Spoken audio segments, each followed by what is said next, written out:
Coming to next section of our podcast, مجھے یہ بتائیں کہ ہم پاکستان میں قومی بیماری ہے بواسیر، بالکل ٹھیک ہے. ہم سمجھتے تھے پہلے یہ صرف بابوں کی بیماری ہے، لیکن اب یہ فری لانسرز، مائنڈ نہ کیجیے گا، جو ہماری فری لانسر انڈسٹری ہے جس میں امیزون، ڈراپ شپنگ، پائتھون، اب ورک آن لائن ورکرز آ گئے ہیں، بیٹھے رہنے کا کام ہے، چیزیں الٹیمیٹلی، اور پھر دے ایٹ لاٹ آف کاربس جو کہ کانسٹیپیشن کرتا ہے، اور یہ سب کنٹریبیوٹنگ فیکٹر ہیں بواسیر کو.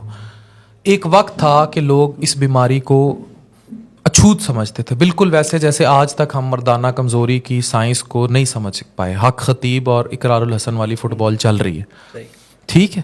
مجھے ٹیکنیکلی اور لاجیکلی یہ بات سمجھائیں کہ بواسیر کتنی عام ہے، اور لیزر کے ذریعے جو بواسیر کا علاج ہے وہ کیا ہے، اور ہم کس طرح اسے کر سکتے ہیں. ہم جگر ٹاور ملتان میں اور آپ کا جو ہاسپٹل ہے بہاڑی میں، بوتھ سینٹرز پہ یہ فیسلٹیز اب اویلیبل ہیں. تو مجھے بتائیں یہ علاج کیا ہے، اور فری لانسرز کو بتائیں یہ جو امیزون، ڈراپ شپنگ، اب ورک، پائتھون پہ کام کر رہے ہیں، ہاؤ دے کین کاؤنٹر بواسیر. اب یہ دیکھیے، میں بتاتا ہوں، اس کا اندازہ تو آپ اس چیز سے لگا سکتے ہیں کہ یہ کتنی عام ہے. کہ جب ہم لوگوں نے یہ لیزر کے ساتھ سٹارٹ کیا ہے تو ہم لوگوں نے ایک پوسٹ لگائی. مطلب ہم سوچ رہے تھے کہ ہم نا 20 پیشنٹس کا جو ہے نا وہ ایک ورک شاپ رکھتے ہیں اور اس میں ان کا علاج کرتے ہیں with the help of laser, یہ ہیمرائڈس کا، بواسیر کا اور یہ سارے پرابلمس کا. تو پہلے ہی 1 گھنٹے کے اندر، ٹھیک ہے، ہمارے پاس 30 بکنگز ہو گئی. ٹھیک ہے، اچھا ہم نے کہا چلیں 30 کر لیتے ہیں، لیکن ود ان 1 اور 2 ڈیز ہمارے پاس 65 پیشنٹس جو سے ہیں وہ ٹوٹل لیزر کے لیے ہو گئے، لیزر کے لیے، یہ جن کو ہیمرائڈس کا پرابلم تھا. اور اب یقین مانیں کہ ہم مطلب بہاڑی میں بیٹھے ہیں، ایک چھوٹا سا شہر ہے، ہمارے پاس بلوچستان سے، آزاد کشمیر سے، راول پنڈی سے، مطلب ایون ہر ایریا سے جو ہے وہ لوگ آئے اور ابھی تک مطلب آ رہے ہیں. اور یہ بیماری بہت زیادہ جو ہے نا وہ کامن ہے. جس طرح آپ نے بتایا کہ لوگ مطلب شائنس محسوس کرتے ہیں کہ بھی وہ شائع رہتے ہیں کہ ہم بتاتے نہیں ہیں. اچھا، نہ بتانے سے بیماری بڑھتی ہے. اچھا، ہر چیز بواسیر نہیں ہے، یہ بڑی امپورٹنٹ بات ہے کہ وہاں کی ہر طرح کی جو بھی بیماری ہے وہ بواسیر نہیں ہے. اس میں ہیمرائڈس ہیں، انٹرنل ہیمرائڈز ہیں، ایکسٹرنل ہیمرائڈز ہیں، پائلز، فسٹولاز ہیں، سائنسز ہیں، پائلونائڈل سائنس ہے، انل فشرز ہیں. اچھا، سب سے پہلے تو اس میں جو آپ وہ بتا رہے تھے کہ بھی گائیڈ کریں، اس میں یہ ہے کہ جو رسک فیکٹرز آ جاتے ہیں اس میں کہ بھی یہ اس بیماری سے پہلے تو بچا کیسے جائے. سب سے پہلے انسان جس طرح الحمدللہ مسلمان ہے تو اپنی ہائیجین جو ہے وہ اچھی رکھے.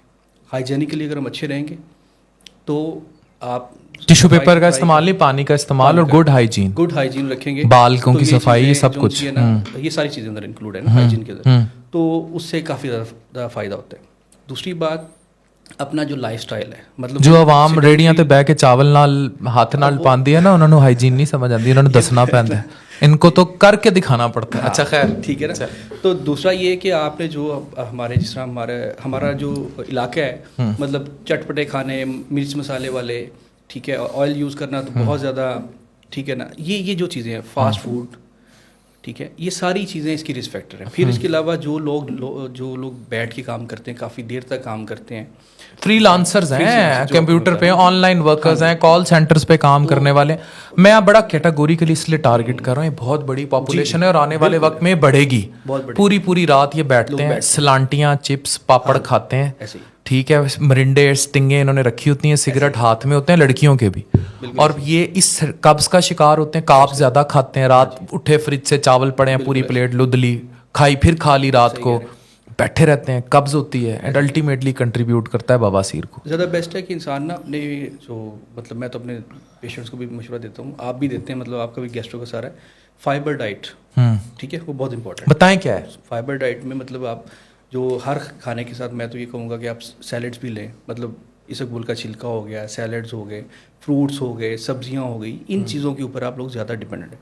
اور اچھا، ہم لوگ وہی بات آ جاتی ہے نا چٹپٹے کھانے، مطلب ہم لوگ، آپ بھی باہر کی کنٹریز میں دیکھ رہے ہیں کہ وہ لوگ اتنی زیادہ سالٹی اور اتنی زیادہ چٹپٹی چیزیں نہیں کھاتے وہ بھی ہر چیز ہیں، لیکن ہم لوگ کیا کرتے ہیں، ہم لوگ ہر چیز کو ٹیسٹ میں ڈیولپ وہ کرنے کے لیے جو سے نا یہ بھی ڈال دیں، یہ بھی ڈال دیں، یہ بھی ڈال دیں، طرح طرح کے مسالے ڈال دیں، وہ بھی تھوڑا سا اس چیز کو بھی، ان چیزوں سے کو بھی باز نہیں آتے نا. اب ایک وقت تھا، آپ بھی ظاہر ہے، آپ اور میں جس ایج گروپ سے ہیں، اس ٹائم فوڈ پانڈا نہیں تھا. ہاں ایسے اس ٹائم خواتین گھر میں, ہماری ماں, مجھے نہیں یاد پڑتا, میری ہماری سب سے بڑی عیاشی یہ ہوتی تھی کہ اتوار والے دن امی کہیں نان بروس منگا دے. یہ میکسیمم عیاشی ہوتی تھی. اب تو ڈیلی پزے, Foodpanda, McDonald, KFC, یہ اتنی بڑی عیاشی بن چکی ہے کہ لوگ سمجھتے ہیں کہ یہی کھانا ہے, اور جو گھر کا کھانا ہے وہ that is technically not a food. اچھا ایک اسٹیٹس سمبل بھی بنا لیا نا ہم لوگوں نے جی, کہ ہم لوگوں نے جی KFC آرڈر کرنا ہے, ہم لوگوں نے یہ چیز آرڈر کرنی ہے, ہم نے یہ بھی ایک چیز ہے. اور مطلب یہ بھی اپنی ہماری سوسائٹی میں بہت زیادہ وہ پروموٹ ہو رہی ہے. بھی بے شک بیڈ تھنگ ہے, لیکن یہ چیز ہے نا کہ جب تک ہم نے KFC آرڈر نہیں کرنا یا میک ڈونلڈ نہیں آرڈر کرنا, جی روٹی نہیں ہضم ہونی. تو یہ چیزیں ہیں. گھر کی عورت کو بھی سوچنا پڑے گا نا, کیوں نہیں بناتی کھانا. میں تو آج پوچھتا ہوں آپ سے, کیوں نہیں بناتی ہیں آپ کھانا. گھر کی عورت سے پوچھنا پڑے گا کہ ہاتھوں میں اب کون سے ایسے مسئلے آ گئے ہیں